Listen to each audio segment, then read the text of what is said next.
विद्यार्थियों, स्वागत है आप सभी का इस एजुकेशन वीडियो में। I am Mannu Kumar, the director of global science academy. First of all very congratulations for choosing mathematics in class 11th। तो today I am very excited because I am going to start the first lesson of NCERT mathematics class 11th। उम्मीद है कि आप video को अंत तक देखेंगे और इसके सारे नॉलेज को आप बहुत अच्छी तरह से अपनाएंगे। तो then let's start the video. तो चलिए, पहला डे आपका, पहला लेसन और पहला एक्सरसाइज। एक्साइटमेंट बहुत हाई, क्योंकि आपके माइंड में a lot of questions create हो रहे होंगे कि आज हम लोग का पहला डे है और हो सकता है कि जो 11th का मैथ्स है वो काफ़ी वास्ट हो, क्योंकि एक मैथमेटिक्स से ही मन में संरचना आती है, किसमें काफ़ी पेश होता है। बट मैं आपको आज प्रूव करके दिखाऊंगा कि ऐसी मानसिकताएं बिल्कुल गलत हैं, क्योंकि जो प्रोसेस मैं अपनाने वाला हूं, जिस प्रोसेस से, जिस थिंकिंग के साथ मैं आपको समझाने वाला हूं, वाकई में कुछ मिनटों के बाद आपको लगेगा कि यह मैथमेटिक्स काफ़ी आसान है। और केवल यही प्रश्नावली नहीं, जिस प्रकार से मैं इस प्रश्नावली को करने जा रहा हूं, इसी तरह से पूरा बुक आपका इसी प्रकार के क्वेश्चन से, इजी मतलब क्वेश्चन से भरे पड़े हैं। कंसेप्ट बिल्कुल आसान है। पहला लेसन एक बार और मैं बता दूं, जिसका नाम है सेट मतलब समुच्चय। तो इसमें आपको पढ़ना है सेट के विषय में, मतलब समुच्चय के विषय में। इसमें हालांकि कोई बेसिक कंसेप्ट स्पेशली है नहीं, लेकिन मैं थोड़ा सा आपको एक्सप्लेन कर देना चाहूँगा, ताकि मैं जब आपको प्रश्नावली समझाऊँ तो आप हमारी बात को आसानी से समझ सकें। ओके, थोड़ी सी बेसिक कंसेप्ट, काफ़ी आसान। मैं बार बार बोल रहा हूँ, पहले तो एक मानसिकता बना लीजिए, एक फिगर कंस्ट्रक्ट कीजिए अपने माइंड में कि मैथमेटिक्स ये तो बहुत आसान है, जरूर बनेगा, और वाकई में सच्चाई भी यही है। आइए चलते हैं बेसिक कंसेप्ट पर। तो इसके लिए थोड़ा बेसिक कंसेप्ट सबसे पहले आप देखेंगे। तो ये आपका सेट है मतलब समुच्चय। इसमें आपको पढ़ना है समुच्चय के विषय में। किसके विषय में? समुच्चय। मेरे साथ बोले, किसके विषय में पढ़ना है? समुच्चय के विषय में। पहले थोड़ा सा डिफिनेशन जान लीजिए, समुच्चय है क्या। तो देखिए यहाँ मैंने ऑलरेडी लिख दिया है कि वस्तुओं के सुपरिभाषित संग्रह को क्या बोलते हैं? समुच्चय बोलते हैं। अभी हालांकि आपके माइंड में बहुत सारा क्वेश्चन बन रहा है, ये जो लाइनिंग है हमको कुछ समझ में नहीं है, इसका मतलब क्या हुआ, फिर समझिए। वस्तुओं के सुपरिभाषित संग्रह को समुच्चय कहते हैं। जैसे देख लीजिएगा, वर्ष के महीनों का नाम क्या ज्ञात है? वर्ष के महीनों का नाम तो 12 ही है, जनवरी, फरवरी, मार्च, अप्रैल, मई, जून, जुलाई, अगस्त, सितंबर, अक्टूबर, नवंबर, दिसंबर, तो ज्ञात है ना, इसलिए यह एक समुच्चय है। समझ रहे हैं आप? उसके बाद से सप्ताह के दिनों का नाम, सप्ताह भी तो जो दिन है, मतलब आपका Sunday, Monday, Tuesday, Wednesday, Thursday, Friday, Saturday, जो भी है ये तो आपका ज्ञात है। इसका मतलब यह भी एक समुच्चय है। अब समुच्चय का ये तो आपका लिखित फॉर्म हुआ। अब थोड़ा मैं आपको ऐसे बताना चाहूँगा कि एक ऐसा स्टेटमेंट जिसको कोई भी पूरा करे तो बराबर ही आए, तो उसको बोलेंगे समुच्चय। जैसे मैं कहूँगा कि आपके कक्षा में बैठे हुए विद्यार्थियों का समुच्चय, मान लीजिए 10 विद्यार्थी बैठे हैं, आप उसका समुच्चय बनाइएगा। तो मैं जब बनाऊंगा तो 10 विद्यार्थी, मनीष क्लास में बैठे हो कोई भी विद्यार्थी, मनीषा, बबीता, कोई भी बनाता है उसका समुच्चय, तो अभी 9 थोड़े काउंट कर देगा, वो भी तो 10 से काउंट करेगा। मतलब इसको कोई भी बनाए तो उतना ही होगा, तो उसको बोलेंगे समुच्चय। नहीं समझे क्या? कुछ भी बोल, देख समझिए मेरी बात को, मैं कहना क्या चाह रहा हूँ। 1 से लेकर के और 10 तक के संख्या, यह भी एक समुच्चय है, क्योंकि 1 से 10 तक 10 ही संख्या है। अब चाहे उसका कोई भी समुच्चय बनाए, मतलब कोई भी इसको काउंट करे 1 से 10 तक, तो 10 ना संख्या आएंगी। इसका मतलब यह भी समुच्चय है। यदि मैं बोल दूं कि भारत के बल्लेबाजों का समुच्चय, भारत के बल्लेबाजों का संग्रह, यह समुच्चय है कि नहीं है? तो यह बिल्कुल समुच्चय नहीं है, क्योंकि आप सोचिए ना कि भारत में कितने बल्लेबाज हैं, काउंटेड है क्या? हमारे यहाँ गली में या फिर किसी भी पार्क में या किसी भी फील्ड में कुछ बच्चे खेलते हैं, वहाँ भी बल्लेबाजी करते हैं, उनको भी तो बल्लेबाज कहेंगे। तो देश में कितने ऐसे लोग हैं, कितने ऐसे विद्यार्थी हैं, चाहे कितने ऐसे बच्चे हैं, कितने ऐसे लड़कियां, चाहे जो भी हो, वो क्रिकेट खेलते हैं, बल्लेबाजी करते हैं, इसलिए काउंटेड नहीं है, इसलिए समुच्चय नहीं है। मेरी बात को ध्यान से समझिए। जिसको कोई भी बनाए तो वो कांस्टेंट आए, मतलब उतना ही आए। जैसे मेरे पास मान लीजिए कि मेरे पास ये तीन मार्कर्स है, मेरे पास 3 मार्कर्स हैं। अब चाहे मैं काउंट करूं या आप काउंट करें या अपने बगल में बैठे हुए किसी भी विद्यार्थी से या किसी भी पर्सन से आप काउंट करें, ये मार्करों की संख्या 3 ही होगी। 5 हो जाएगा क्या? नहीं होगा ना, मतलब 3 ही होगा। तो मैं बोलूंगा कि मार्करों की संख्या का संग्रह, चाहे मार्करों का संग्रह, डायरेक्टली बोलूंगा कि बताइए कि मार्करों का संग्रह समुच्चय है कि नहीं है। तो आप क्या बोलेंगे कि समुच्चय है, क्योंकि इसको काउंट कोई भी करेगा तो 3 ही होगा। मतलब मार्करों की संख्या परिभाषित है, कांस्टेंट है, काउंटेड है, समझ रहे हैं ना, इसलिए समुच्चय है। बस हो गया, काम खत्म। इसमें आपको यही पहचानना है सबसे ज़्यादा कि बताइए समुच्चय है कि नहीं है। पहला लेसन, पहला क्वेश्चन ही आपका यही है। तो ये उम्मीद है कि आप इस चीज़ को समझ चुके होंगे। अब देखिए समुच्चय को व्यक्त करने की विधियाँ, समुच्चय को व्यक्त करने की 2 विधियाँ हैं। पहला है आपका रोस्टर या इसको बोलते हैं सारणीबद्ध, और दूसरा है आपका समुच्चय निर्माण रूप। समझे ना, जैसे इसमें मैं आपको लिख दिया, इसमें मान लीजिए x का वैल्यू मैंने लिख दिया 1, 4, 9 इतना लिख दिया। तो ये है आपका रोस्टर रूप। क्या है ये? रोस्टर रूप। एकदम आसान है, अरे कुछ है ही नहीं इस प्रश्नावली में, ये समझिए ना। अभी मैं जब प्रश्नों पर चलूंगा बनाने के लिए ना, आप मेरे से आगे मेरे से पहले ही आप प्रत्येक क्वेश्चन का आंसर निकाल पाएंगे, उसको समझ पाएंगे, ये मेरा आपसे दावा है। तो ये आपका हो गया रोस्टर रूप। अब यही समुच्चय निर्माण में मतलब इसी को मैं लिखूं तो कैसे लिखूंगा, मतलब x बराबर कुछ ऐसे बनाइए कि क्या है x। तो मैं ऐसे लिख सकता हूं क्या, x बराबर मैं ऐसे लिख सकता हूं क्या, देखिए x मतलब क्या है, तो x सच डेट n लिख सकते हैं, जहां जो n है वो अवयव है कैपिटल N का, लेकिन ये n का जो मान है ना वह छोटा है चाहे बराबर है 3 का, n स्क्वायर कर दीजिए। देखिए इसको समझिए, पहले इसको समझिएगा। यही है आपका समुच्चय निर्माण रूप। अभी भले आपको ऐसा लग रहा है कि ये तो आप समझ चुके हैं, इसी को मैं ऐसे बना दिया हूँ, समझिए ना कैसे। मतलब x बराबर n का स्क्वायर, ये n का है तो नेचुरल नंबर है, इप्सिलॉन इसको बोलते हैं, अभी मैं इसका जिक्र करूँगा। नेचुरल नंबर है n, लेकिन इस n का मान 3 के बराबर है चाहे 3 से कम है। तो आप पहले जानिए ना n बराबर होता क्या है, तो n बराबर 1, 2, 3 यही ना, डॉट इंफिनिटिव तक नेचुरल नंबर है, प्राकृतिक संख्याएं हैं। तो देखिएगा x बराबर n का स्क्वायर, मतलब पहले स्क्वायर कीजिएगा 1 का, तो 1 का स्क्वायर करेंगे 1 1 में 1, 2 है ना, 2 का स्क्वायर कीजिएगा 2 दूना 4, उसके बाद 3 है ना, 3 का स्क्वायर करेंगे 3 3 का 9। लेकिन ये n का जो मान है ना नेचुरल नंबर तो है, लेकिन 3 के बराबर चाहे 3 से छोटा ही है, मतलब इतना ही तक लेना है आपको। नहीं आया बात समझ में? तो कोई भी एक रिलेशनशिप दे देगा, x का कोई भी मान दे देगा, कहेगा ना कि इसको समुच्चय निर्माण रूप में लिखिए, तो हम लोग ऐसे ही लिखेंगे। कुछ क्वेश्चंस मतलब कुछ ऐसे भी टॉपिक हैं जब हम लोग क्वेश्चन बनाएंगे तब आप कंप्लीट उसको कर पाइएगा। समझ रहे हैं आप हमारी बात को? मतलब कुछ ऐसे भी टॉपिक हैं जैसे कि इसको हो सकता है आपको समझ में कुछ लोग को आया हो, कुछ लोग को समझ में नहीं आया हो उतना बेहतरीन ढंग से, लेकिन जब हम लोग क्वेश्चन बनाएंगे ना तो आप बहुत अच्छी तरह से सीख जाएंगे। हो गया यहाँ तक क्लियर? कोई दिक्कत नहीं है। और लास्ट एक और टॉपिक इसमें मैं केवल जोड़ूंगा, इसको इसको इसको इसको इसको ये इसको बोलते हैं इप्सिलॉन। क्या बोलते हैं इसको? इसको बोलते हैं इप्सिलॉन। ये जो इप्सिलॉन है ना, यह एक यूनानी प्रतीक है, यूनानी सूचक है, सिंबल है, प्रतीक है। इसका मतलब क्या होता है? इसका मतलब है ना, इसका मतलब जैसे मान लीजिए कि आपका एक मान दे दिया, क्या 1 2 3 4 5 बस 8 दे दिया ना। अब इप्सिलॉन का यूज इसमें कैसे करेंगे तो देखिएगा, मतलब एक है ना, एक ए लिख दिए, 2 ए है, मतलब एक ए में है कि नहीं है ना, तो इसी को बोलेंगे बिलोंग, इसको पढ़ेंगे ए, 1 बिलोंग ए, मतलब जो एक है ना वो ए में है।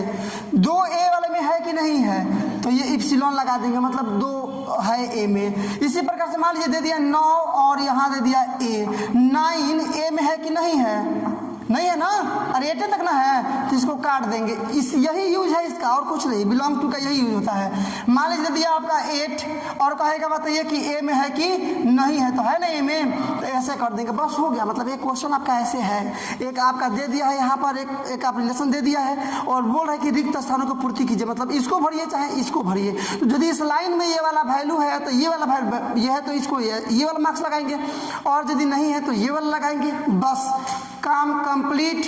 आपका पहला लेसन का जो पहले प्रश्नावली का बेसिक कंसेप्ट था इसको किया आपने कंप्लीट। इसमें पढ़ना था आपको समुच्चय के विषय में। तो वस्तुओं के सुपरिभाषित संग्रह को समुच्चय कहते हैं। जैसा कि आपने देख लिया, मतलब कोई भी स्टेटमेंट उसको कोई भी संसार का कोई भी आदमी बनाए वो समान ही आए तो समुच्चय है, और अलग अलग यदि आने की संभावना हो तो समुच्चय नहीं है। जैसे वर्ष के महीनों का नाम, सप्ताह के दिनों का नाम, इस संसार का कोई भी आदमी इसका संग्रह बनाएगा तो बराबर ही आएगा, इसलिए समुच्चय है। और देश में बल्लेबाजों का नाम, ये संग्रह नहीं है।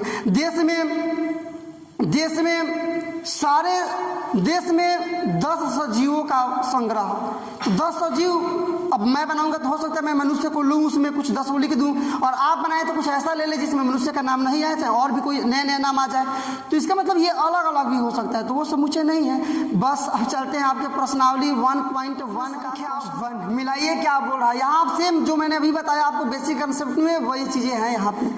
निम्नलिखित में कौन से समुच्चय हैं, अपने उत्तर का औचित्य बताइए। चूंकि पहला क्वेश्चन इसलिए मैंने सारे क्वेश्चंस को बोर्ड पर लिख दिया, पहले क्वेश्चन में जितने भी टॉपिक है इसमें से कौन सा समुच्चय है, और कारण भी, औचित्य का मतलब रीजन बताना है कि केवल समुच्चय या फिर केवल समुच्चय नहीं है। तो इस चीज को तो आप जान चुके हैं, समुच्चय पहचानना। जैसे पहला देखिएगा, पहला इसमें का क्या है आपका कि जे अक्षर से प्रारंभ होने वाले वर्ष के सभी महीनों का संग्रह। तो देखिएगा, जे से प्रारंभ होने वाले वर्ष के महीने कौन है? जनवरी है ना,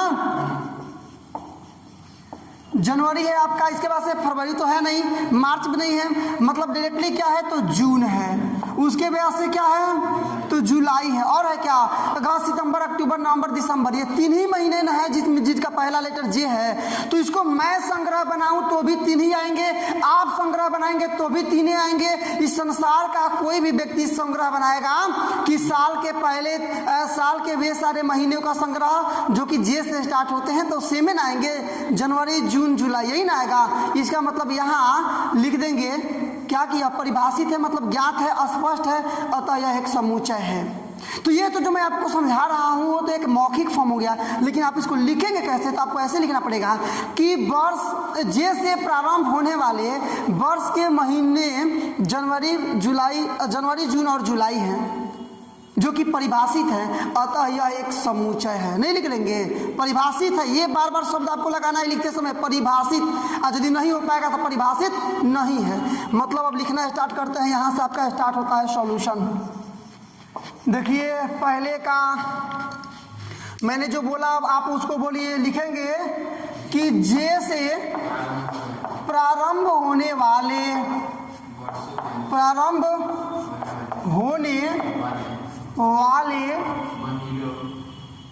वर्ष के महीने,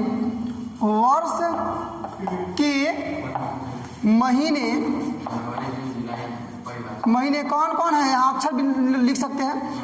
महीने जनवरी है, जून तथा क्या है जुलाई है, जो कि परिभाषित है, जो कि क्या है ऊपर मिला लीजिएगा, तो जो कि परिभाषित है, मिला लीजिएगा, परिभाषित है, अतः यह एक समुच्चय है। अतः यह एक जी बिल्कुल समुच्चय है, समुच्चय। बस ऐसे ही कर करके पूरे प्रश्नावली को हम लोग कंप्लीट करेंगे। इसका नंबर 2 देखिए, भारत के 10 सबसे अधिक प्रतिभाशाली लेखकों का संग्रह। दूसरा समझिए, आप बोलिए पहले मेरे से पहले बोलिए कि यह समुच्चय है कि नहीं है। बोल रहा है ना कि भारत के 10 प्रतिभाशाली लेखकों का समुच्चय। अब मैं यदि बनाऊंगा 10 नाम लिखूंगा मैं, तो हो सकता है कि मैं प्रेमचंद को शामिल करूं और मैं उसमें से किसी और को शामिल नहीं कर पाऊं, नलिनी बिलोचन शर्मा को मैं उसमें शामिल नहीं कर पाऊं, अशोक वाजपेयी को मैं शामिल नहीं कर पाऊं, विनोद कुमार शुक्ल को मैं शामिल नहीं कर पाऊं, और आप करें तो कुछ नया नया बना ले। मतलब ये अलग भी हो सकता है। समझिए क्या बोला है, भारत के 10 प्रतिभाशाली लेखकों का संग्रह। कहाँ से परिभाषित है? ये कांस्टेंट है। हो सकता है कि मेरे संग्रह में 1-2 अलग नाम हो, आपके संग्रह में कुछ अलग नाम हो, जरूर होगा, गारंटी है इसका, क्योंकि बहुत सारे लेखक हैं, सब प्रतिभाशाली हैं, अपने अपने सोचने का तरीका है। तो लिखेंगे यहाँ पर, चूंकि भारत के 10 प्रतिभाशाली लेखक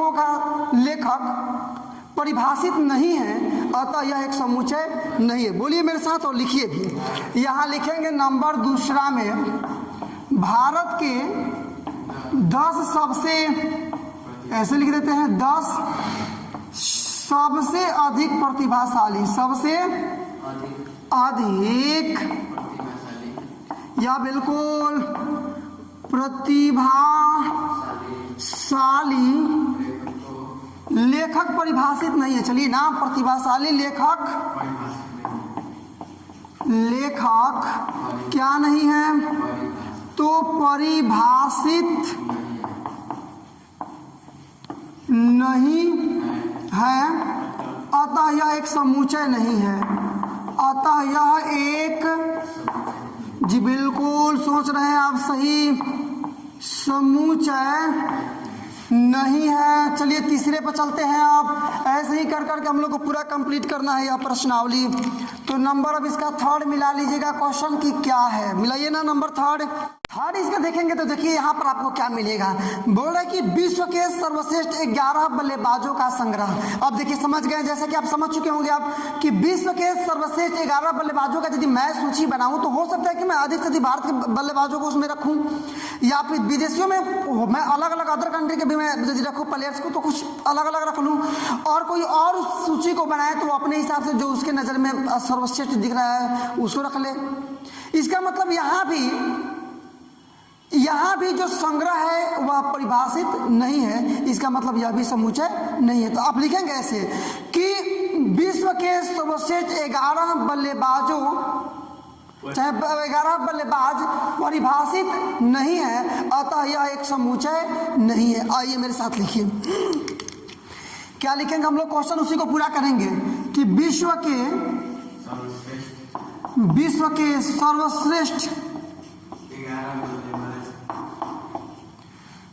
के सर्वश्रेष्ठ 11 बल्लेबाज परिभाषित नहीं है, यही ना, बल्लेबाज परिभाषित नहीं है, परिभाषित नहीं है, अतः यह एक समुच्चय नहीं है, अतः यह एक समुच्चय नहीं है, समुच्चय नहीं है। अब चलिए इसी प्रकार से क्वेश्चन नंबर 4, ऐसे ही करके हम लोग पूरे क्वेश्चंस को बना लेंगे। क्वेश्चन नंबर 4 यहाँ से मिलाइए, आपकी कक्षा के सभी बालकों का संग्रह। तो समझिए ना कि इस कक्षा में जितने बालक हैं, चाहे मैं संग्रह बनाऊं चाहे आप बनाएं, बालक कांस्टेंट ही होंगे, मतलब परिभाषित ही होंगे। तो लिखेंगे कि कक्षा के सभी विद्यार्थी ज्ञात हैं अर्थात परिभाषित हैं, इसलिए यह एक समुच्चय है। हो जाएगा ना, तो लिखेंगे क्या, नंबर इसमें 4 है ना, तो लिखेंगे कक्षा के सभी विद्यार्थी ज्ञात हैं, कक्षा के सभी विद्यार्थी ज्ञात हैं, सभी विद्यार्थी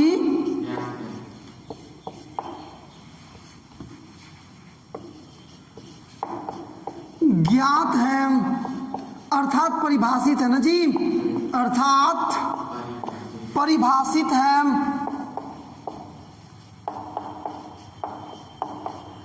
परिभाषित है, अतः यह एक समुच्चय है, अतः यह एक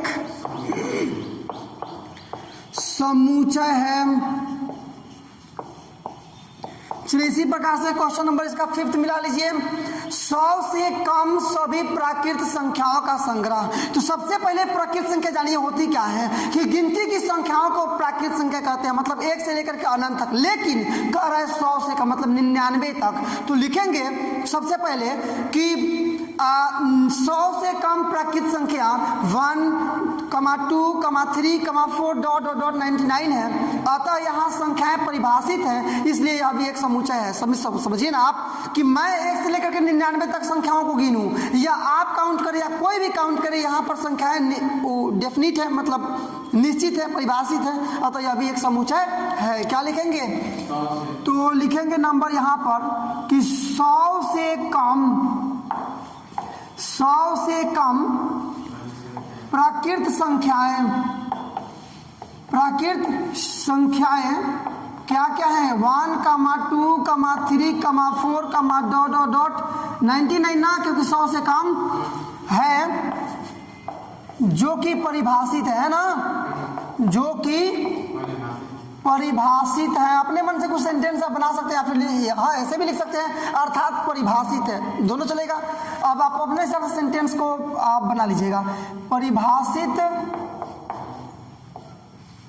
है, अतः यह एक समुच्चय है, अतः यह एक क्या है, तो समुच्चय है, समुच्चय। इसी प्रकार से इसका नंबर ऑफ 6 देख लीजिएगा आप। 6 क्या है, बोल रहा है ना कि लेखक प्रेमचंद द्वारा लिखित उपन्यासों का संग्रह। देखिए लेखक प्रेमचंद जितने भी उपन्यास लिखे हैं वो ज्ञात है, अनंत थोड़े ना है, ज्ञात है कि उन्होंने कितना उपन्यास लिखा है। तो चाहे मैं उनके सारे उपन्यासों को लिखूं, साड़ी बनाऊं, या आप उस सारे उपन्यासों का संग्रह बनाएं, संग्रह समान ही होगा, समझे ना। नंबरिंग हो सकता है, आगे पीछे हो सकता है, लेकिन सारे अवयव मेरे में भी रहेंगे और आप में भी रहेंगे। इसलिए अभी एक समुच्चय लिखेंगे कि प्रेमचंद द्वारा लिखित सभी उपन्यास परिभाषित है, इसलिए यह भी एक समुच्चय है। क्या लिखेंगे बोलिएगा, लिखेंगे कि प्रेमचंद द्वारा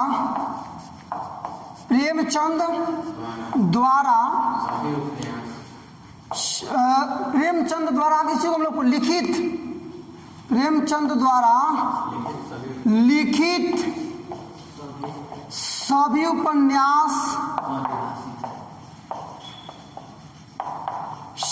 उपन्यास क्या हैं, परिभाषित हैं,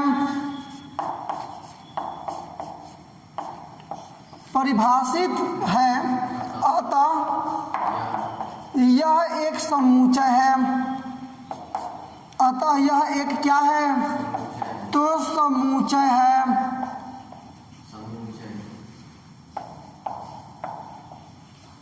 समुच्चय है। और नंबर इसका 7 देख लीजिए आप, यहाँ क्या बोल रहा है, मिला लीजिए, यही ना, सभी समपूर्णांकों का संग्रह, सभी समपूर्णांकों का संग्रह। समपूर्णांक मतलब क्या, समझिए ना, सभी समपूर्णांकों का संग्रह। समपूर्णांक का मतलब क्या, जो 2 से कट जाए, समझे ना। माइनस में भी रख सकते हैं कि -2, -4, -6, -8 डॉट डॉट माइनस इंफिनिटिव, और इधर क्या हो जाएगा 0 के बाद से 2, 4, 6, 8, 10। तो चाहे समपूर्णांकों को आप चुनिए, चाहे समपूर्णांकों को मैं चुनूं, आपका संग्रह समान होगा। तो लिखेंगे कि चूंकि सभी समपूर्णांक परिभाषित है, अतः यह भी क्या है, एक समुच्चय है। क्या लिखेंगे कि सभी समपूर्णांक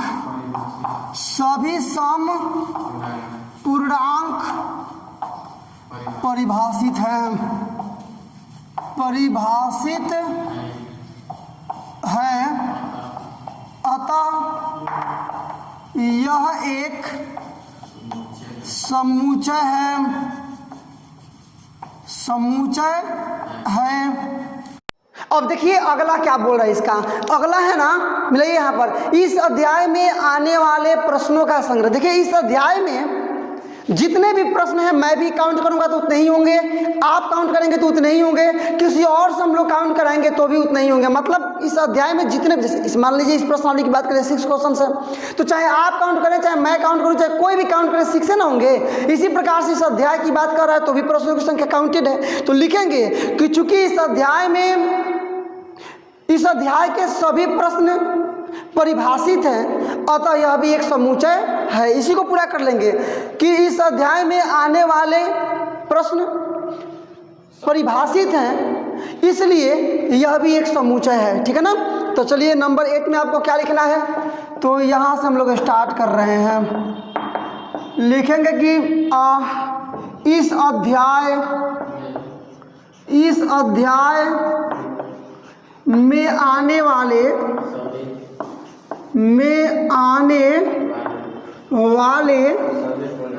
सभी प्रश्न क्या है, तो परिभाषित है,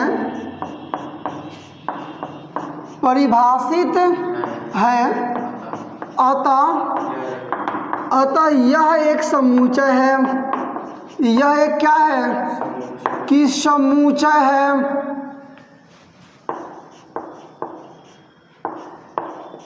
समूचा है। अब नंबर 9 और पहले का लास्ट, समझे ना, नंबर 9 मिला लीजिए। विश्व के सबसे अधिक खतरनाक जानवरों का संग्रह। क्या सोच रहे हैं आप? विश्व के सबसे अधिक खतरनाक जानवरों का संग्रह। तो अलग अलग व्यक्ति के हिसाब से अलग अलग जानवर खतरनाक हो सकते हैं। जैसे कुछ लोग के लिए सांप खतरनाक है, तो वहीं कुछ ऐसे भी तो लोग हैं जो सांप को पकड़ते हैं, इसका मतलब उनके लिए सांप खतरनाक नहीं है। कुछ लोग के लिए कुत्ते भी बहुत खतरनाक हैं। क्या किसी को कुत्ते काट लिया, उसको रेबीज हो गया, तो उसके लिए तो सबसे खतरनाक जानवर कुत्ता ही ना हुआ। और कुछ लोग कुत्ते को पालते भी हैं, कुछ लोग कुत्ते को दौड़ा के मार भी देते हैं, कुछ लोग के लिए हाथी खतरनाक है। तो इसका मतलब यहाँ भी खतरनाक जानवर परिभाषित नहीं है, अतः यह समुच्चय नहीं है। तो लिखेंगे विश्व के सबसे खतरनाक जानवर परिभाषित नहीं है, इसलिए यह एक समुच्चय नहीं है। और लास्ट आपका क्वेश्चन नंबर 1 कंप्लीट हो जाएगा इसी के साथ। तो क्या लिखेंगे हम लोग, हमारे साथ आप सपोर्ट कीजिए। लिखेंगे कि विश्व के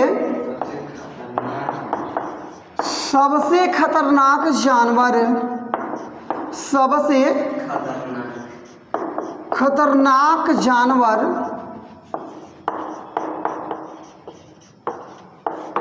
परिभाषित नहीं है, परिभाषित जी बिल्कुल नहीं है, अतः यह समुच्चय नहीं है, समुच्चय नहीं है। और चलिए इसी के साथ हम लोग किए कंप्लीट क्वेश्चन नंबर इसका 1। अब देखते हैं क्वेश्चन नंबर आपका, हम लोग देखना इसका क्वेश्चन नंबर 2 मिलाइए ना। बोल रहा है कि रिक्त स्थानों की पूर्ति करें, तो क्या भरना है रिक्त स्थान में? तो आपको भरना है ये मतलब एप्सिलॉन या एप्सिलॉन नॉट। तो आप इसको, अब इसका बात तो आप बेसिक कंसेप्ट में समझ चुके हैं। जैसे ए बराबर देखिएगा 1 2 3 4 5 6। अब यदि ये वाला अवयव ए में हो तो ये एप्सिलॉन लगाएंगे, और नहीं हो तो एप्सिलॉन नॉट लगाएंगे। आ रहा ना बात समझ में, जिसको बिलोंग टू भी बोलते हैं। जैसे अब देखिएगा यहाँ पर आप मिलाइएगा यहाँ पर, तो क्या आपको मिलेगा? जैसे कि 5 ए में है, ए का मान है 1 2 3 4 5 6। तो ये जो 5 है वो ए में है ना, इसलिए यहाँ एप्सिलॉन भर देंगे। 8 इसमें 8 है, नहीं है ना, तो एप्सिलॉन नॉट भर देंगे। 0 इसमें 0 है, नहीं है तो एप्सिलॉन नॉट भर देंगे। 4 इसमें 4 है ना, तो एप्सिलॉन भर देंगे। 2 इसमें 2 है ना, तो एप्सिलॉन भर देंगे। 10 है इसमें, नहीं है ना, तो एप्सिलॉन नॉट भर देंगे। देख रहे हैं ना कितना आसान है। मतलब इस क्वेश्चन नीचे आपको दिखाई दे रहा है, आप मिला भी सकते हैं। इसमें केवल आपको रिक्त स्थानों की पूर्ति करनी थी, भरना था केवल। देखिए कितना मजेदार है, केवल भरना था आपको एप्सिलॉन या फिर एप्सिलॉन नॉट। आसानी से हो गया। क्वेश्चन नंबर इसका क्वेश्चन नंबर 3। देखिए क्वेश्चन मैं बोर्ड पर नहीं लिखूंगा, क्योंकि लिखने में ही ज़्यादा हम लोग समय लगा रहे हैं या फिर हमारा ज़्यादा डिस्टेंस क्रिएट हो रहा है। डायरेक्टली नीचे आपका क्वेश्चन दिखाई दे रहा है, आप मिला लीजिए, सॉल्यूशन आपके बोर्ड पर रहेगा। जैसे 3 का पहला देखिए, 3 में पहले स्टेटमेंट क्या है कि निम्नलिखित समुच्चयों को रोस्टर रूप में लिखिए। देखिए समुच्चय 2 तरह से व्यक्त किए जाते हैं, आपको बताए थे। पहला रोस्टर रूप और दूसरा सारणी के रूप में, बताए थे ना आपको। तो यहाँ दिया है आपको, यहाँ आपको ये दे चुका है, समुच्चय निर्माण रूप में दे दिया है, आपको लिखना है रोस्टर के रूप में। आ जाएगा लिखने। जैसे इसका पहला आप देखिए, आप नीचे क्वेश्चन मिलाइए, मैं डायरेक्टली उसका केवल सॉल्यूशन बना रहा है। जैसे पहला देखिएगा, a बराबर x एक पूर्णांक है, लेकिन x का जो मान है, देखिए ना क्या दिया है, x का मान है वह बड़ा है किससे? तो -3 से, लेकिन छोटा है किससे? तो 7 से। यही ना है। पहले आप बनाइएगा संख्या रेखा। यहाँ 0 देखिए ना, यहाँ 0, तो 1, यहाँ 2 3, यहाँ 4 5 6 7 8 जाएगा ना। यहाँ -1 -2 -3, यहाँ पर -4। तो ये जो x का मान है ना, वो -3 से बड़ा है लेकिन 7 से छोटा है। तो -3 से बड़ा, यही ना, इधर की तरफ बड़ा होता है, मतलब -2 से लेकर के 7 से छोटा मतलब 6 तक। क्या दिक्कत है? नहीं यार बात समझ में। मतलब डायरेक्टली यहाँ पर पहले में बना दीजिएगा a बराबर ना, तो a बराबर सॉल्यूशन हम लोग बना रहे हैं ना, तो डायरेक्टली आप ये लिखिएगा। मतलब क्या, -2 -1 0 1 2 3 4 और 5 और लास्ट आपका 6 क्लोज कर देंगे। आंसर, सारे आंसर ये बन रहा है आपके। आंसर कंप्लीट हो गया ये पहला का। दूसरा इसका मिला लीजिएगा, क्या बोल रहा है क्वेश्चन, आप मिलाइएगा, मैं केवल सॉल्यूशन आपको दिखा रहा हूँ। जैसे दूसरा इसका देख लीजिएगा कि x सच डेट मिलाइए, क्या है आपका x सच डेट x संख्या 6 से कम प्राकृत संख्या है। मतलब यहाँ पर जो b है ना वो 6 से कम प्राकृत संख्या था। प्राकृत संख्या मतलब क्या? गिनती की संख्याओं को प्राकृत संख्या बोलते हैं। मतलब n से निरूपित करते हैं 1 2 3 4 5 6 7 डॉट इंफिनिटिव तक। तो बोल रहे हैं 6 से कम, तो 6 से कम का मतलब 5 तक, यही ना? मतलब क्या हो जाएगा आप खुद बोलिए ना, 1 2 3 4 5 6 से कम। ये भी आपका आंसर कंप्लीट, यहाँ ये भी आंसर कंप्लीट। अब इसका नंबर थर्ड देखिए, थर्ड में ये क्या बोल रहा है कि सी है। यहाँ पर क्या है जी? सी है। डायरेक्टली आंसर समझिए, सी एक्स है, लेकिन एक्स 2 अंकों वाली ऐसी प्राकृत संख्याएं हैं जिनका योगफल 8 है। 2 अंकों वाली प्राकृत संख्या लेना है, लेकिन उनका योगफल कितना होना चाहिए? 8 होना चाहिए। मेरी बात को ध्यान समझिए, 2 अंकों वाली प्राकृत संख्या, प्राकृत संख्या मतलब गिनती की संख्या, तो स्टार्ट होती है 2 से 10 से, और कहाँ जाती है? 10 11 कहाँ तक जाती है? 99 तक, यही ना है? तो इसके बीच में ऐसी संख्याएं लिखी है जिनके योगफल मतलब इकाई दहाई दोनों का योगफल कितना होना चाहिए? 8 होना चाहिए। तो लिखना स्टार्ट कीजिएगा। पहला है 1 1 1 0, जोड़ेंगे तो 1 ही रह जाएगा, नहीं होगा। ये 2 हो जाएगा, नहीं आएगा। पहला आएगा 17, जोड़िए ना, 1 और 7 8। इसके बाद आगे चलते जाइए, कितना आएगा इसके बाद? 8 आना चाहिए। उसके बाद आप ले सकते हैं इधर से क्या, समझिए बात को, मतलब 26।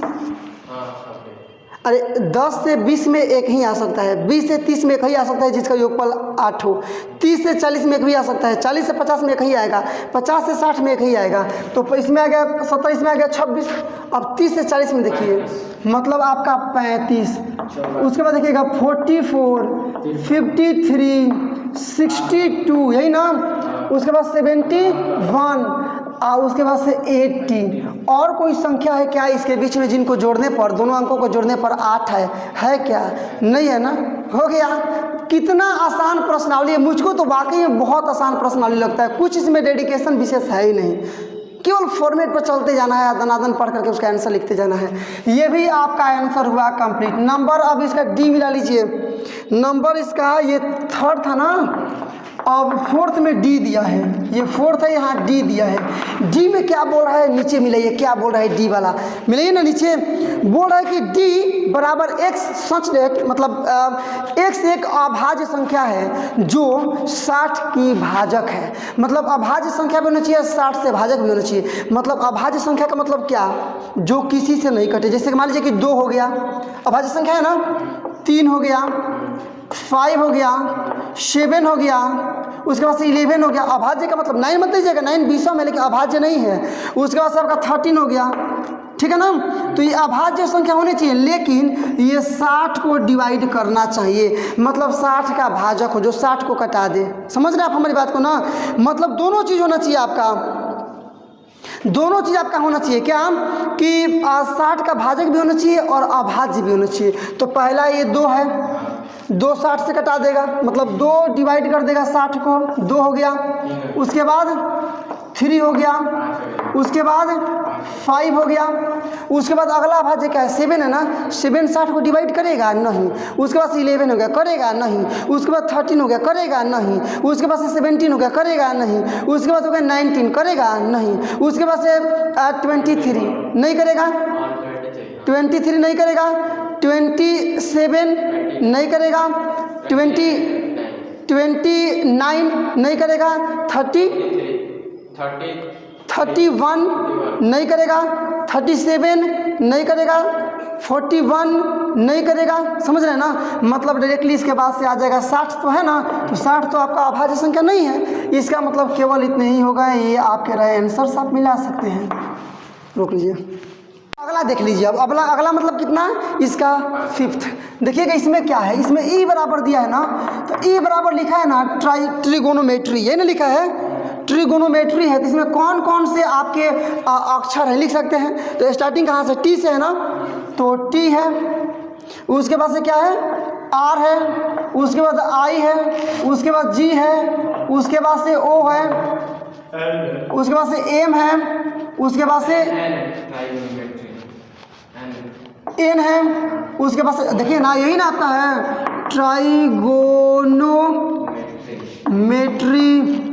यही मिलाइए इसमें से, तो आपका टी हो गया, आर हो गया, आई हो गया, जी हो गया, ओ हो गया, एन हो गया। फिर वो है तो वो तो पहले लिख चुके हैं। उसके बाद एम है, एम नहीं लिखे है ना, मतलब एम हो गया। उसके बाद से ई नहीं लिखे है ना, तो ई हो गया आपका कमा। उसके बाद से टी तो पहले लिख चुके हैं, आर भी लिख चुके हैं। उसके बाद केवल क्या बच रहा है, वाई। आपका ये भी आंसर कंप्लीट। अब नंबर इसका लास्ट में मिला लीजिए आप। लास्ट क्या है, मतलब 6 है ना, तो 6th नंबर देखिएगा। इसमें पूछ रहा होगा एफ के विषय में, तो मैं पहले इसको रोस्टर, यही रोस्टर रूप है। क्वेश्चन नंबर 3 में आपको दिया है क्या, तो आपको समूचे निर्माण रूप में दे दिया है, लिखने के लिए बोल रहा है रोस्टर रूप में। और क्वेश्चन नंबर 4 में जाइएगा ना, तो वहाँ रोस्टर रूप में देना है, दिया है, उसको लिखना है समूचे निर्माण रूप में, जैसे कि क्वेश्चन ये दिया है, ठीक है ना। इसलिए इसको समझने का प्रयास कीजिए। इसमें दिया है आपका क्या, बेटर। क्या दिया है जी, यहाँ है आपका बेटर है, कोई दिक्कत नहीं है। तो यहाँ मिलाइएगा, बेटर में पहले बी है ना, उसके बाद से ई है, उसके बाद से टी है, उसके बाद टी है, तो एक के बार लिखेंगे।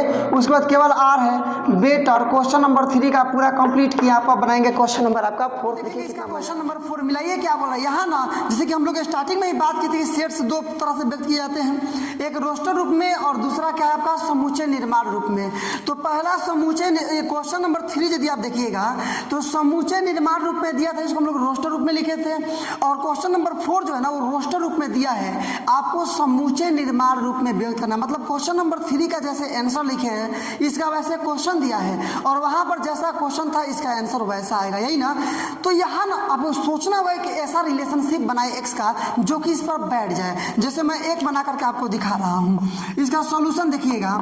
ये एक्स बराबर, एक्स और रेशियो एक्स ले रहे हैं, और एक्स है क्या आपका, देखिएगा यहाँ एक्स है क्या आपका, तो एक्स बराबर हम लोग कर दे रहे हैं सीधे कि 3n। एन का मतलब क्या है, नेचुरल नंबर। पहले बार 1 से गुणा कीजिएगा, 3 एक में 3, 2 से गुणा कीजिएगा, 3 दूना 6, 3 से कीजिएगा 3 3 का 9, 4 से कीजिएगा 4 3 12। मतलब है क्या, तो जहाँ जो एन का मान है ना, वो 1 के बराबर है और 1 से बड़ा है, लेकिन 4 के बराबर है और 4 से छोटा है। आया कि नहीं आया बात समझ में? आपको ऐसे ही कर करके आपको ऐसे रिलेशंस बनाने हैं, ठीक है ना। मतलब देखिए यहाँ पर क्या है आपका कि इसको लिखना था समूचे निर्माण रूप में। तो x बराबर x ले लिए, x है क्या, क्या है x, यहाँ पर इसको x मान लिए, x है क्या, तो x बराबर 3n। n मतलब क्या, नेचुरल नंबर, 1 2 3 4 5 6 7 8 इन्फिनिटिव तक। लेकिन n का मान 1 के बराबर है या 1 से बड़ा है, लेकिन 4 के बराबर है या 4 से छोटा है। तो 1 से बराबर 1 के बराबर लीजिएगा तो 1 लीजिएगा, 2 लीजिएगा, 3 लीजिएगा, 4 के बराबर चाहे 4 से छोटा, तो 4 तक ही ना जाएगा। तो बारी बारी से मान रखिएगा। देखिएगा एन का मान पहले 1 रखेंगे तो 3 एक में 3, 2 रखेंगे 3 दूना 6, 3 रखेंगे 3 3 9, 4 रखेंगे 4 3 12, नहीं आ जाएगा। तो ऐसे ही करके बाकी सब तो बनाना है। देखिए ना, ये आपका आंसर हो गया। इसके बाद इसी प्रकार से मान लीजिए यहाँ बनाइएगा आप यहाँ पर कि x रेशियो x, और x है क्या, x बराबर क्या है, यहाँ लगाइए दिमाग, क्या है x बराबर, तो हम कर सकते हैं 2 का पावर n। n मतलब रेशनल नंबर, n बराबर क्या, 1 2 3 4 5, यही ना डॉट इन्फिनिटिव तक, नेक्स्ट लेकिन 32 तक ना है। तो इसका मतलब कहाँ तक, तो जहाँ जो n का मान है ना, इसमें 2 है ना, 2 से स्टार्ट है, तो n का मान समझिए, मतलब n का मान यहाँ 1 रख सकते हैं, मतलब 1 के बराबर या 1 से बड़ा है, लेकिन 5 के बराबर या 5 से छोटा है। तो अभी ना देखिए ना, 5 से छोटा चाहे 5 के बराबर रखिएगा, इतना ही रखिएगा। 1 रखेंगे घात, तो 2 का पावर 1 मतलब 2 1 में 2, 2 रखेंगे 2 दूना 4, 3 रखेंगे तो 2 दूना 4, 4 दूना 8, 4 रखेंगे तो क्या हो जाएगा, 2 दूना 4, 4 दूना 8, 8 दूना 16, 5 रखेंगे तो 2 का पावर 5 का मतलब 32 नहीं आ जाएगा। कुछ सोचिए ना कैसे इसको बैठाया जा रहा है। मतलब इसी वाले रोस्टर रूप को आपको समूचे निर्माण में किसी एक नियम पर इसको बैठा देना है कि करने बहुत ना आ जाए, समझ रहे हैं ना। इसी प्रकार से यहाँ देख लीजिएगा, ये आपका आंसर हो गया। यहाँ देख लीजिएगा क्या बना है, यहाँ पर आप अपना दिमाग लगिए, x रेशियो x, x बराबर क्या लिखे, देखिएगा 5 है, 5 एक में 5, 5 25 25, ठीक है ना। मतलब इसको ऐसे लिख सकते हैं क्या, 5 का पावर n। आ रहा है समझ में, जहाँ जहाँ ये 6 तक ले है ना, मतलब 625 तक लेना, तो जहाँ n का मान 1 से बड़ा है या 1 के बराबर, लेकिन कितना से छोटा, मतलब 4 से ना, 4 के बराबर या 4 से छोटा है, मिलाइए ना, 1 से लेकर 4 तक रखिएगा तो 1 2 3 4, 3 और मतलब इधर ही रखेंगे, 1 2 3 4 रखेंगे ना, 1 रखिएगा, 5 1 5, 2 रखिएगा, 5 25, 3 रखिएगा, तो 5 25 25 75, 4 रखिएगा, तो अब देखिए 4 रखेंगे तो 5 में 5 5 25 25 बचे 125, 25 बचे 625, नहीं आ जा रहा है। समझिए इस रिलेशनशिप को, किसी एक रिलेशन पर आपको बैठाना है, ये आपका आंसर बना, इधर से क्लोज कीजिए चूंकि रोस्टर रूप है, या आप इधर से भी क्लोज रखिए, रोस्टर रूप है, यहाँ आ जाइए, अपने मन से सोचिए, सोचना होगा आपको, आप सोचना होगा कि हम किस तरह से इसको समुच्चय निर्माण रूप में व्यक्त करें। यदि यहाँ x का मान क्या हम ले लेते हैं, x बराबर क्या ले, देखिए ना, 2 है, 4 है, 6 है, तो x बराबर x, ठीक है ना, जहाँ x एक क्या है जी, बोलिएगा, देखिए ना, 2 4 6 8 10 12 14 16 कहाँ तक, इन्फिनिटिव तक। इसका मतलब ये क्या है, सम संख्या है, ये भी सम संख्या है, इसका भी, ये भी सम संख्या है, इसका मतलब x सम संख्याओं का समुच्चय है। समझ रहे ना, मतलब जहाँ x क्या है, सम संख्याओं का समुच्चय है, सम संख्याओं, मिला लीजिएगा, सम संख्याओं का क्या है, तो समुच्चय है, इधर से कर लिए क्लोज। अब इसका लास्ट वाला देखिए, ऐसे ही माइंड को यहाँ भी लगाइए, क्या रख दें यहाँ पर, 100 तक ही जाना चाहिए ना, 100 तक ही जाना चाहिए, मतलब यहाँ सॉल्यूशन आप देखिएगा क्या बनेगा आपका, तो इसको भी इसको भी ऐसे ही लिखेंगे, क्या लिखे यहाँ पर, 1 है, देखिए ना, 1 का स्क्वायर 1, 2 का 2 दूना 3 का 3 3 का 4 4 का 5 25 और लास्ट में 10 दाम में 100, मतलब x ये इसको क्या करते हैं ना कि ले लेते हैं कि n का स्क्वायर। चलिए ना, आप समझिए क्या होगा, n स्क्वायर, n माने क्या, तो n का मान 1 से स्टार्ट किए हैं, 1 से बड़ा लिए हैं, लेकिन 10 से छोटा लिए हैं, चाहे 10 के बराबर और 10 के बराबर लिए हैं, तो x बराबर n स्क्वायर, जहाँ समझ रहे ना, x बराबर n स्क्वायर, जहाँ ये जो n है ना, सॉरी n का जो मान है वह 1 के बराबर 1 से बड़ा है, लेकिन 10 के बराबर या 10 से छोटा है, मतलब 1 से बड़ा 1 के बराबर 1 2 3 4 5 6 7 8 9 तक, और 10 के बराबर मतलब 10 रहेगा, 1 से लेकर 10 तक, तो 1 रखिएगा यहाँ पर, 1 का स्क्वायर 1, 2 रखिएगा, 2 का स्क्वायर मतलब 2 दूना 4, 3 रखिएगा, 3 का स्क्वायर 3 3 का 9, 4 रखिएगा 16, डॉट डॉट है ना, लास्ट में 10 रखिएगा, तो 10 का स्क्वायर मतलब 10 दाम में 100। क्वेश्चन नंबर 4 भी हुआ कंप्लीट। अब हम लोग करेंगे इसका क्वेश्चन नंबर 5, मिलाइए क्या है, 5 और 6 केवल 2 क्वेश्चन और लेस मात्र बचे हैं। क्वेश्चन नंबर 5 का मैं थोड़ा स्टेटमेंट बोलूंगा कि निम्नलिखित समुच्चयों के सभी अवयवों मतलब सदस्यों का को सूचीबद्ध कीजिए।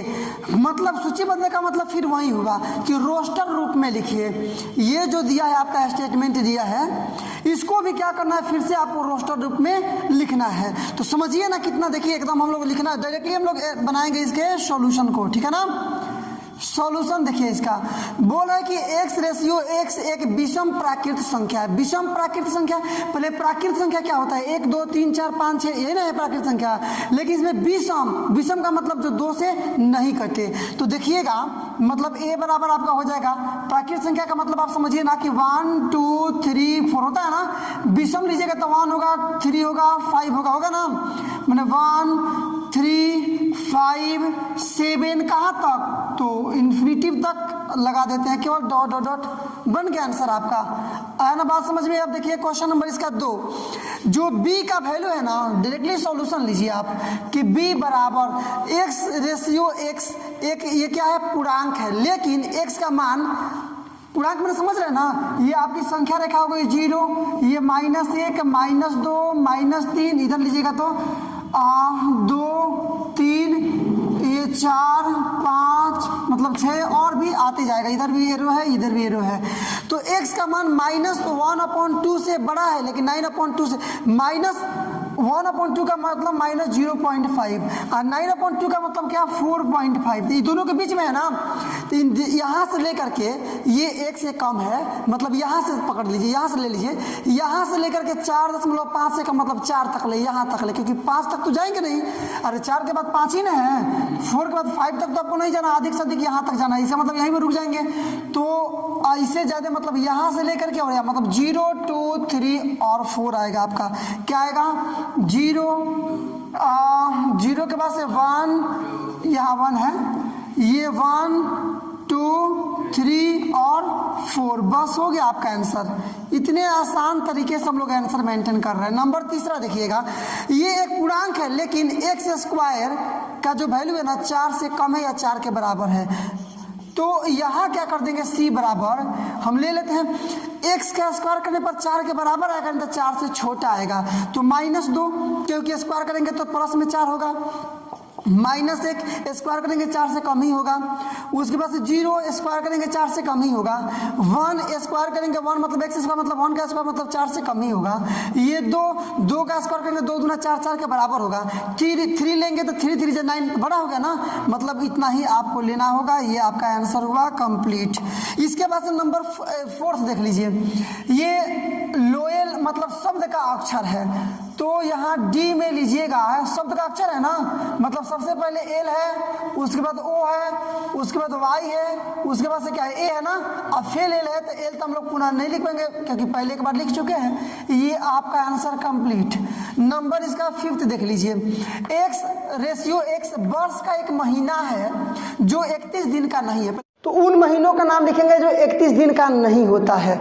तो ये f = पहले क्या आता है फरवरी, ये या तो 28 दिन का होता है नहीं तो 29 दिन का होता है, मतलब 31 दिन का नहीं होता है। फरवरी के बाद से अप्रैल यह 30 दिन का होता है, मतलब 31 दिन का नहीं हो पाएगा। उसके बाद से आ गया जून 30 दिन का होता है ना, मतलब 31 दिन का नहीं है। उसके बाद से क्या आएगा आपका सितंबर, ये भी आपका 31 दिन का नहीं होता है। उसके बाद से लास्ट आपका नवंबर, और ये भी आंसर आपका कंप्लीट। ये महीने हैं एक वर्ष के जो कि 31 डे का के नहीं होते हैं, ठीक है ना। इसके बाद लास्ट इसका नंबर आप देख लीजिए कितना, ये 6 है ना। F क्या है, तो अंग्रेजी वर्णमाला का एक व्यंजन है लेकिन के से पहले आता है। पहले लिखिएगा ABCD है ना, EFGHIJ मैंने के, तो के से पहले यही ना आएगा, के से पहले लेकिन व्यंजन है मतलब स्वर नहीं है, स्वर मतलब भवेल्स नहीं है, तो ए भवेल्स होता है, ई भवेल्स है, उसके बाद से आई है, यही ना है। तो इसके अलावा बाकी सब कॉन्सोनेंट होता है, मतलब व्यंजन होता है ना, तो वही सब लिखना है आपको। मतलब एफ बराबर लिखिएगा डायरेक्टली यहाँ पर, तो क्या हो जाएगा आपका बी से ना, B, C, D, F, G, H, J। आगे बात समझ में, ये आंसर हो गया। आप इसको नहीं लिखिएगा, ये समझाने के लिए लिखे हैं। क्लियर। क्वेश्चन नंबर आपने कंप्लीट किया 5। अब इसी में देख लीजिए क्वेश्चन नंबर 6 बहुत मज़ेदार क्वेश्चन है और आसान तो सबसे ज़्यादा, क्योंकि यहाँ आपको एक्स्ट्रा कुछ लिखना भी नहीं है, केवल कर लेना है क्या, तो मिलान आपको करना है। आप मेरी बात को समझ सकते हैं।